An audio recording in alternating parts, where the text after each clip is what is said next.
Welcome to A Call to Action, a series presented by Great Eastern Radio and Brattleboro Community Television. We're covering many different topics from serving local food shelves, feeding children during a time of crisis, and retooling a business to help. Today, we're talking with Representative Laura Sibilia, who currently is serving Windham and Bennington counties. Welcome to A Call to Action. Good morning, my friend. How are you? Well, how are you? I feel like we've done this before. We have done this before, yes, No. sadly. I know. But here we are, and we will get through it again. Yes, we will. Yes, we will.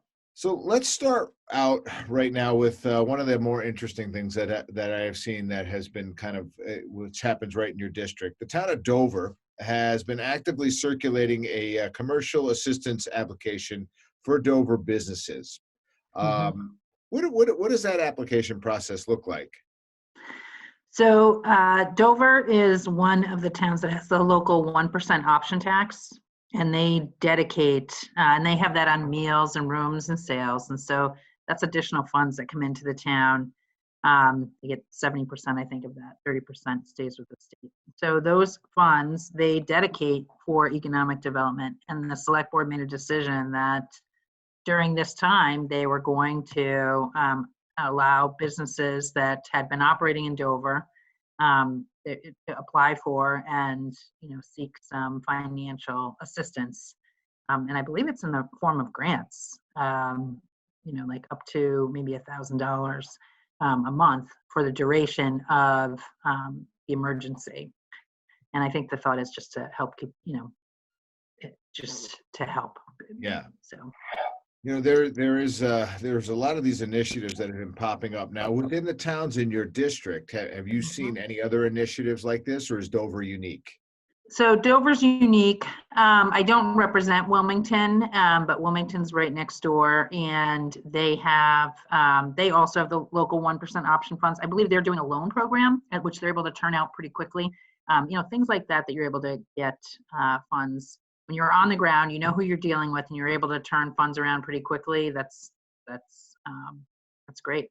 BDCC, who I work with, when I'm not in the legislature, is putting together a lot of resources, trying to identify what are the quickest state and federal resources that we can help folks connect to for similar. But local is fast.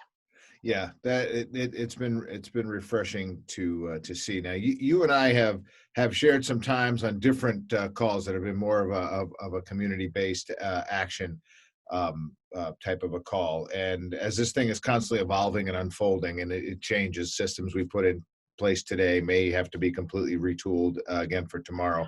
But there's been a lot of grassroots organizations that have been popping up. Interesting, a couple of different approaches to these things, and I want to talk a little bit about cross-sector collaboration between like the folks that are trying to save Main Street, as Main Street's completely closed, just pretty much everywhere. Anything deemed unessential is closed, to feeding people. What's been your experience with that, and like what are the best? What are the things that are getting prioritized through the pandemic?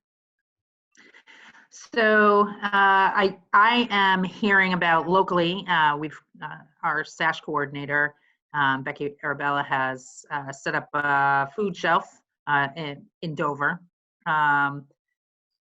for folks in need. I've seen a lot of the local community and economic development organizations in the Valley coming together, both to work on the regional issues and regional notification with BDCC, but also connecting locally, right at that ground level with businesses and employees around, information for employment insurance and, these small business loans, advice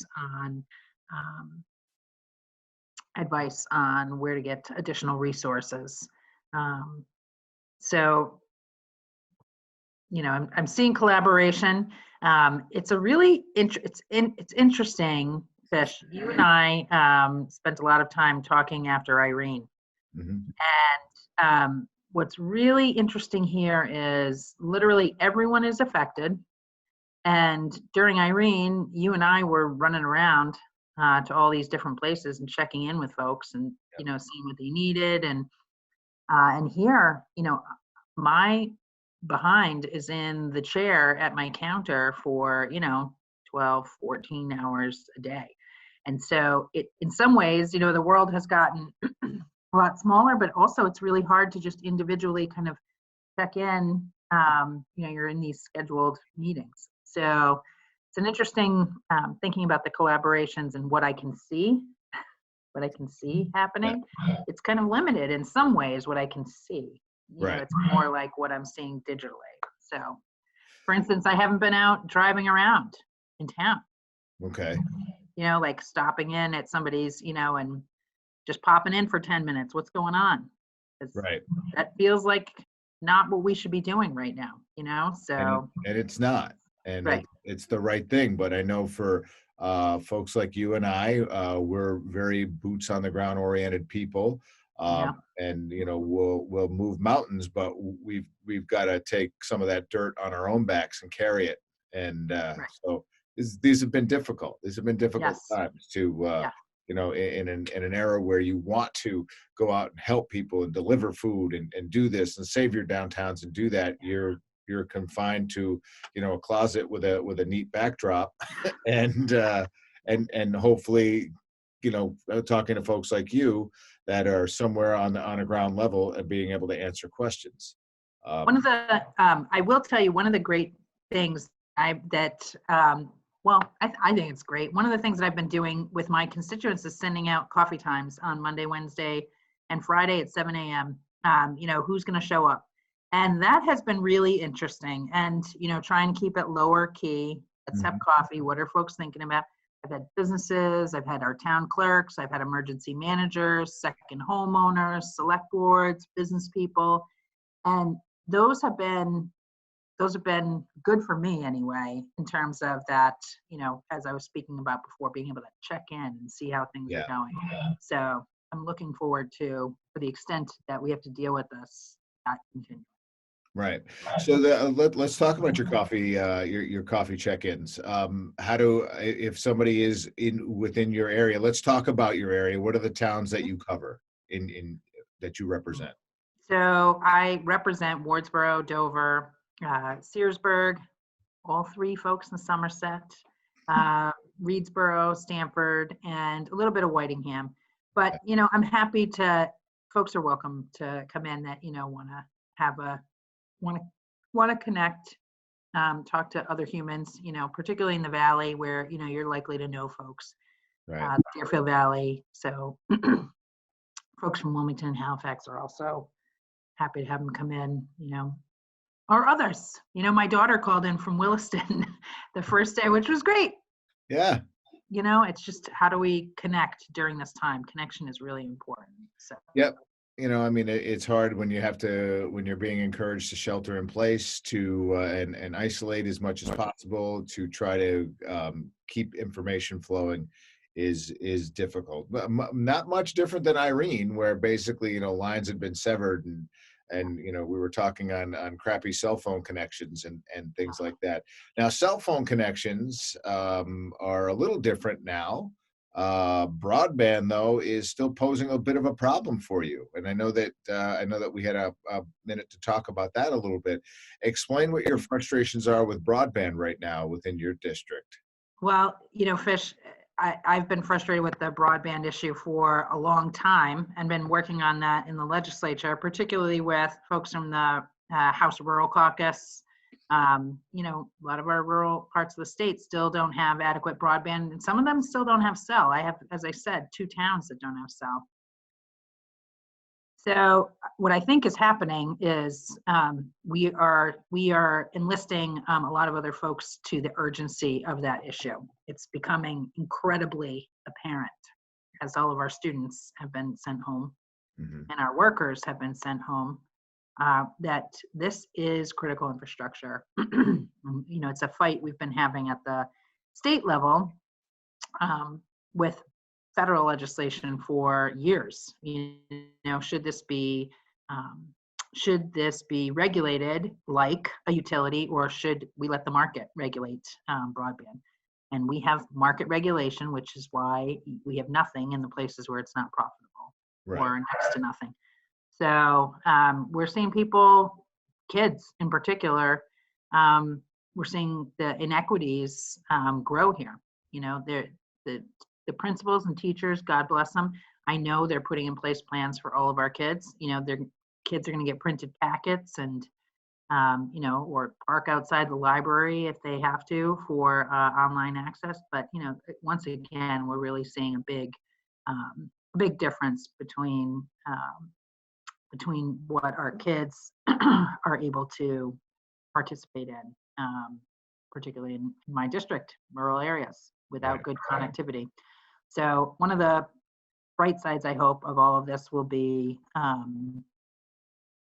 increased collaboration and assistance on remedying this digital divide. Well, it would be nice for that to happen, and I think that, you know, now that you have a precedent as to why it should happen, that is firm and in place, I think will help your argument moving forward. So, Yeah. you know, I mean, as we're struggling to find silver linings in all of this, I think that may be a small one for you.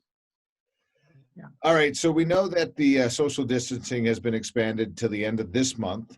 You know, we've got no idea how to make a firm plan for anything for rebuilding our businesses and getting our economy back on track. But what are some of the more interesting ideas that you've been hearing with regards to our business community? So what I've been hearing, I mean, right now, what I've been hearing is a lot of scrambling, you know, just trying to make sure that folks understand where they're at. We know, and I can distinctly remember saying this to you actually during Irene, you know, when we see, you know, disruption or destruction of this magnitude, we will also see opportunity that emerges out of this that was not possible without this disruption or destruction. Right. You know, we're being forced to think in different ways. We're being forced to let go of things that are near and dear and traditional and make us feel safe and secure, and have to think about new ways of doing things. So I think we will see Vermonters' entrepreneurial spirit, you know, our businesses that are able to withstand this, which, you know, we're working really hard to make sure as many as possible can come back with, you know, some different ways of operating, maybe new ways of operating. I fully anticipate seeing more residents in rural America after this. Yeah. But the thing that I've appreciated out of this the most are a lot of these in that true Vermont spirit, you know, that kind of that tough Yankee thing, like, yep, all right, that's all right. That's how it was yesterday. Here's how it is today. Right. Folks like I talked to an organization called Vermont Glove last week, and how they have, you know, they've stopped, you know, making their gloves, of course, and have retooled, and now are making face masks. You know, Sam Hooper. Yeah, you know Sam. All right, good Well, guy. I know Sam, and I serve with his brother in the legislature. Oh, So Jay Hooper, one of the youngest members in the House, he's serving in his second session this year. So. Oh, awesome. Well, you know, so I mean, I had that conversation. I know that right within our immediate region here, the Metcalf distillers have just, you know, Yes. more or less shut down their operation and now making hand sanitizer. So I mean, I love seeing the, you know, we need to stop what we're doing now, and we need to throw some of this. Yep, and we need to throw some of this weight on our backs and carry the load. Yeah, the PPEs, the personal protective equipment issues. Boy, are we we're really seeing that. I've seen Grace Cottage, actually. I had a social media post this morning thanking, I think it was this morning, thanking WW Building Supply. You know, they've just come out with some face shields for folks. So, you know, yeah, Entrepreneurship, it's alive and well in Vermont, and I expect it will be after this as well. Yep. And one of my mantras through this whole thing is how we act now will directly correlate as to how we rebound from this later, and we will rebound. Absolutely. It'll take some time. Yeah. Yeah. All right. So broadband's an issue. What we Yep. talked about food shelves and how to get those folks to help. Anything we're missing? So in my district, one of the really big conversations and really difficult conversations has been around second homeowners and visitors to the area. And as you know, the Deerfield Valley, it's a huge recreation area, and we have, in the town that I live in, it's one year-round residential home to like 5 second homes in Dover. And a lot of our surrounding towns have a pretty serious second home population. These are our friends. Yeah. I mean, I worked for 20 years. I worked in hospitality, and watched these families grow up. They come, they support us every time we're down. They come and support this. Support our businesses and support our people. And it's been hard for our residents who are afraid, our year-round residents, and our second home residents who are afraid. Yeah. Where they are, who want to be here, where the perception is it's safer and more able to be social distanced. So kind of navigating that with folks and really trying to combat that fear. It's tough. It's tough. Yeah. Holding on to humanity in the face of that fear is really tough, and people are trying really hard and struggling. So. And I know that Senator Leahy put out kind of what I perceive as an awkward a message of just don't come here. And as much as I want to agree with it, I think that there's a way for us to word that so it doesn't come across so brash. Very uncharacteristic for him, as we know that as for a state that relies on that kind of a visitor, that it's really tough. And as you pointed out, a lot of these people who come up to visit are our friends. Mm-hmm. Yes, they are. So we've been focusing on here trying to communicate what the reality of the situation is for our second homeowners. Around our healthcare capacity. Around the fear that our residents are feeling, because that has societal impacts when you've got that level of fear, and then also about what the rules are that the governor has been putting in place. So, because unfortunately we don't have a national response to this. We've got a state by state response, and so it's hard for folks to know exactly what are the right things to do. So our second homeowners have the right to come to their homes. Mm-hmm. And we want to make sure that they understand, how Vermont is reacting to this and the rules that the year-round folks are living under. So that's where we've been focusing. Scary, unprecedented times. Oh my gosh. Yes. Wow. Yeah. And we will get through this. Laura, thank you so much for jumping on a call to action with me today. Thanks for doing these. I think they're fantastic, Peter. Thank you. Thank you. All right. Be well. Take care. You too.